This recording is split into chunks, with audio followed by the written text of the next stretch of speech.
بسم اللہ الرحمن الرحیم۔ السلام علیکم دوستو۔ حضرت آدم علیہ السلام سے پہلے دنیا میں کیا تھا؟ یہ وہ سوال ہے جو ہم سب کے ذہن میں آتا ہے کہ کائنات میں انسان کے بسنے سے پہلے دنیا میں آخر کیا تھا؟ ایک صحابی نے اللہ کے رسول سے سوال کیا کہ اے اللہ کے رسول، زمین و آسمان کو پیدا کرنے سے پہلے ہمارا پروردگار کہاں تھا؟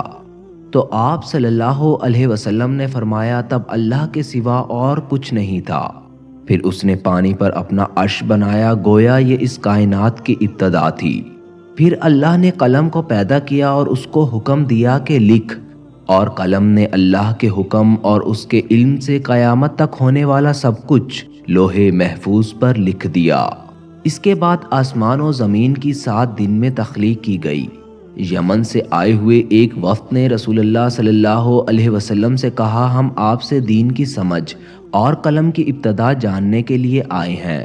تو آپ صلی اللہ علیہ وسلم نے فرمایا، جس کا مفہوم یہ ہے کہ سب سے پہلے صرف اللہ تھا، اس کا عرش پانی پر تھا، پھر اس نے قلم پیدا کیا، اس قلم نے لوح محفوظ پر قیامت تک ہونے والے تمام واقعات لکھ دیے، پھر آسمان و زمین کو پیدا کیا گیا۔ اس کی جو ترتیب ہمیں روایات سے پتہ چلتی ہے وہ کچھ یوں ہے کہ اللہ نے ہفتے کے دن مٹی یعنی زمین کو پیدا کیا، پھر اللہ نے زمین بنائی تو وہ کانپنے لگی، پھر اللہ نے اس پر پہاڑ بنائے، زمین کو سہارا دینے کے لیے ایسے جیسے اس میں کیل ٹھوک دیے ہوں، جس سے زمین ساکن ہو گئی، پھر اللہ نے اس میں درخت اگائے، اور پھر اللہ نے جراثیم، تکالیف اور بیماریاں بنائیں، اور پھر نور کو پیدا فرمایا، اور اس کے بعد زمین پر چوپائے بنائے اور ان کو زمین پر پھیلا دیا، اور پھر آخر میں اللہ نے آدم علیہ السلام کو پیدا فرمایا۔ گویا اللہ نے انسانوں کی پیدائش سے پہلے اس کی آسائش کے لیے زمین اور اس کی ضرورت کی تمام اشیاء پیدا فرما دیں، یعنی مخلوق کی ابتدا پر آخری نمبر پر انسان کو پیدا کیا۔ اور نسل انسانی میں سب سے پہلی تخلیق حضرت آدم علیہ السلام کی تھی، وہ تمام انسانوں کے باپ ہیں۔ انسانوں کی پیدائش سے پہلے فرشتوں اور جنوں کی تخلیق بھی ہو چکی تھی۔ فرشتے اللہ کی وہ مخلوق ہیں جن کا اصل ٹھکانہ آسمان ہے، اور وہ زمین والوں کے لیے استغفار کرتے ہیں۔ فرشتوں کو نور سے پیدا کیا گیا، جبکہ جنوں کی پیدائش آگ سے کی گئی، اور انسانوں کی تخلیق مٹی سے ہوئی۔ ابلیس جو کہ شیطان تھا وہ بھی فرشتوں میں سے نہیں بلکہ جنوں میں سے تھا، اور اس کی تخلیق بھی آگ سے کی گئی تھی۔ کچھ روایات سے پتہ چلتا ہے کہ حضرت آدم علیہ السلام کی پیدائش سے 2000 قبل جنات پیدا کیے گئے، اور جب وہ فتنہ فساد میں حد سے آگے بڑھ گئے تو اللہ نے ان کی طرف فرشتوں کا ایک لشکر بھیجا۔ ان میں خوب مارکہ آرائی ہوئی، اور اس میں فرشتوں نے جنوں کو تہس نہس کر دیا، اور وہ سمندروں کے جزیروں پر پناہ لینے پر مجبور ہو گئے، اور آج تک ان کے رہنے کی جگہ یہی جزیرے ہیں۔ ابلیس یعنی شیطان جو جنات کا سردار ہے، اس کا ایک تخت ہے، اور وہ تخت پانی پر ہے۔ ابلیس کا اصل نام عزازیل تھا، اور اس کی نافرمانی کے بعد اس کو ابلیس کا نام دیا گیا۔ ابلیس کا وہ تخت حقیقت میں کس جگہ پر ہے یہ ہم نہیں جانتے۔ خیر، جب اللہ نے زمین کو انسانوں کے ذریعے سے آباد کرنا چاہا تو انسان کی تخلیق فرمائی، کیونکہ جنوں میں انسانوں جتنی فہم و فراست نہیں تھی۔ کہا جاتا ہے کہ جنوں میں سب سے زیادہ عقل رکھنے والا جن انسانوں کے 10 سالہ بچے کے برابر عقل رکھتا ہے۔ اللہ نے انسانوں کی تخلیق کر کے اس میں روح پھونکی، اور فرشتوں سے فرمایا، میں زمین پر اپنا نائب بنانے والا ہوں۔ فرشتوں نے اللہ سے کہا کہ ایسی مخلوق کیوں پیدا کرتا ہے جو زمین پر فساد کرے اور خون بہائے، اور ہم ہر وقت تیری تعریف اور پاکیزگی بیان کرتے ہیں۔ جس پر اللہ تعالیٰ نے فرمایا، جو کچھ میں جانتا ہوں وہ تم نہیں جانتے۔ فرشتوں کے اس سوال کے 2 مقاصد تھے، پہلا یہ کہ یہ بھی جنوں کی طرح زمین پر فساد کریں گے، اور دوسرا یہ کہ ہم سے تیری عبادت میں کوئی کوتاہی ہوئی ہے۔ بہرحال جب اللہ نے آدم علیہ السلام کو پیدا کیا تو زمین سے مٹی لانے کا حکم دیا۔ یہی وجہ ہے کہ آدم کی ساری اولاد زمین کی مٹی کے رنگ کے مطابق ہی ظاہر ہوئی۔ اس مٹی کو پانی سے تر کیا گیا تو یہ طین بن گئی۔ قرآن مجید میں بعض جگہ پر انسان کی تخلیق کے لیے توراب کا لفظ آیا ہے، یعنی کہ خشک مٹی، اور بعض دفعہ طین کا لفظ آیا ہے جو کہ بھیگی ہوئی مٹی کو کہتے ہیں۔ جب پانی کو مٹی سے بھگویا تو وہ لیزدار ہونا شروع ہو گئی، پھر اللہ نے خود اپنے ہاتھوں سے انسان کا ڈھانچہ تیار فرمایا۔ اللہ تعالیٰ نے انسان کی تخلیق فرشتوں کے سپرد نہیں کی، بلکہ انسان کو خود ایک مورتی کی صورت میں ڈھالا۔ اس کے بعد ایک مقررہ مدت تک اس کو چھوڑے رکھا، یہاں تک کہ وہ گیلی مٹی خشک ہو گئی اور اس کا رنگ سیاہ ہو گیا اور اس میں سے بدبو آنے لگی، اور پھر وہ خشک ہو کر کھنکھناتی مٹی بن گئی اور آخر میں آگ پر پکی ہوئی مٹی کی صورت اختیار کر گئی، جس کو قرآن پاک میں فخار کہا گیا ہے۔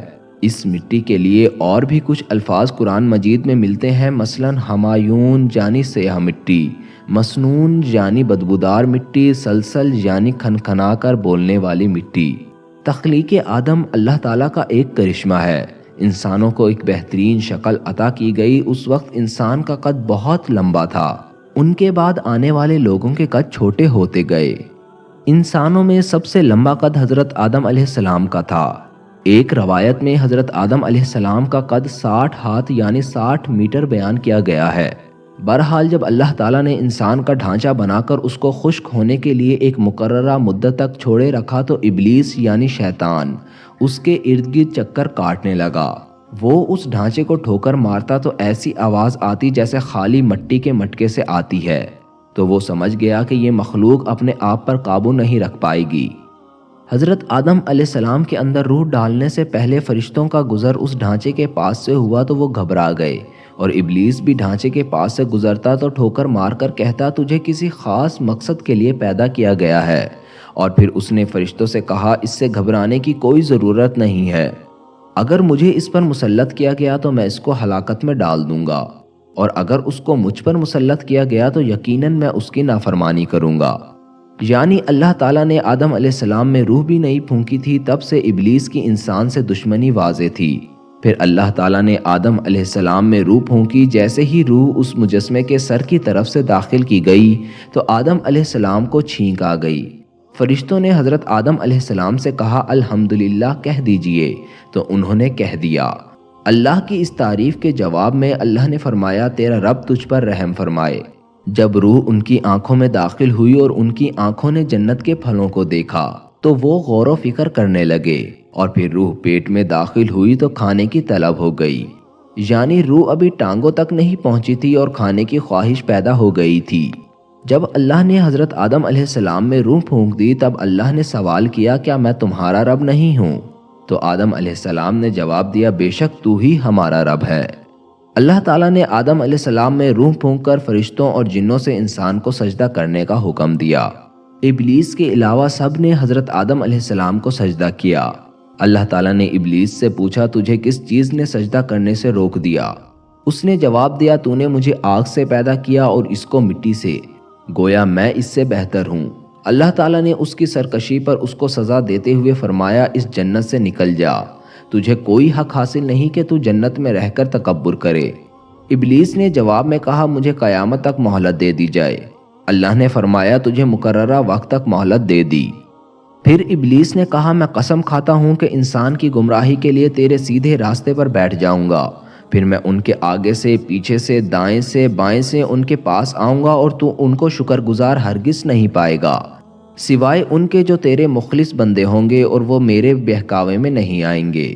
اس طرح واضح ہوا سب سے پہلا گناہ تکبر تھا، اس لیے علماء کرام کے مطابق تمام گناہوں کی جڑ تکبر ہے۔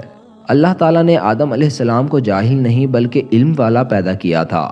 جب اللہ نے آدم علیہ السلام میں مکمل روح ڈال دی تو وہ اپنے پیروں پر کھڑے ہو گئے، تو اللہ نے ان کو حکم دیا جاؤ اور فرشتوں کی جماعت کو السلام علیکم کہو۔ آدم علیہ السلام کے جواب میں انہوں نے وعلیکم السلام کہا۔ اللہ تعالیٰ نے فرمایا یہ تیرا اور تیری اولاد کا آپس میں ایک دوسرے کو تحفہ اور ہدیہ ہے۔ اللہ تعالیٰ نے ابتدا میں ہی آدم علیہ السلام کو تمام نام سکھا دیے۔ وہ اللہ تعالیٰ کے حکم سے زمین و آسمان کی ہر چیز کا نام اور ان کا استعمال جانتے تھے۔ اللہ تعالیٰ نے ان تمام چیزوں کا نام جب فرشتوں سے پوچھا تو وہ چیزوں کے نام نہیں جانتے تھے۔ تب آدم علیہ السلام نے ان چیزوں کے نام بتائے تو اللہ تعالیٰ نے فرمایا کیا میں نے تمہیں نہیں کہا تھا کہ میں وہ جانتا ہوں جو تم نہیں جانتے؟ پھر ایک دن حضرت آدم علیہ السلام سو رہے تھے تو تب اللہ نے ان کی بائیں پسلی سے اماں حوا کو پیدا فرمایا اور ان کو آدم علیہ السلام کا ہم سفر بنایا۔ جب آدم علیہ السلام بیدار ہوئے تو انہوں نے حوا کو پاس بیٹھا دیکھا تو انہوں نے پوچھا تم کون ہو؟ انہوں نے جواب دیا کہ میں ایک عورت ہوں۔ اماں حوا قیامت تک آنے والی تمام عورتوں میں سب سے زیادہ خوبصورت تھیں۔ حضرت آدم علیہ السلام اور اماں حوا دونوں جنت میں رہتے تھے۔ ان کو نور کا لباس پہنایا گیا۔ جب ابلیس نے ان کو گمراہ کرنا شروع کر دیا تو اللہ تعالیٰ نے جس درخت کے پاس جانے سے ان کو منع کیا تھا، شیطان نے ان کو وہی کھانے پر مجبور کر دیا۔ انہوں نے اس درخت سے کھا لیا اور اللہ کی نافرمانی کے مرتکب ہوئے۔ اللہ تعالیٰ نے ان سے وہ نور کا لباس لے لیا اور وہ پھر برہنہ ہو گئے۔ وہ اس درخت کے پتوں سے اپنے آپ کو ڈھانپنے لگے، لیکن اس گناہ کے بعد وہ غرور و تکبر کی بجائے اللہ سے معافی مانگنے لگے اور اس کی مغفرت کے طلبگار ہوئے۔ اس سے یہ بتایا گیا خطا انسان کی فطرت کا حصہ ہے، کیونکہ وہ فرشتوں کی طرح معصوم نہیں ہے۔ پھر اللہ تعالیٰ نے ان کو جنت سے نکل جانے کا حکم دیا اور فرمایا زمین پر رہو اور تم ایک دوسرے کے دشمن ہوگے۔ پھر وہ دونوں زمین پر اترے اور انہی کے ساتھ ابلیس بھی زمین پر اترا۔ حضرت آدم علیہ السلام اور اماں حوا نے اپنے رب سے معافی کے کلمات سیکھے۔ ایک روایت کے مطابق حضرت آدم کو ہند میں اور اماں حوا کو جدہ میں اتارا گیا۔ پھر وہ ایک دوسرے کو ڈھونڈنے لگے اور آخرکار میدان عرفات میں ان کی ملاقات ہوئی۔ اماں حوا نے 20 ولادتوں میں 40 بچوں کو جنم دیا۔ ہر ولادت میں ایک لڑکا اور ایک لڑکی پیدا ہوتی تھی۔ سب سے پہلا جوڑا قابیل اور اس کی بہن کامین کا تھا، اور اس طرح زمین پر نسل انسانی کی شروعات ہوئی۔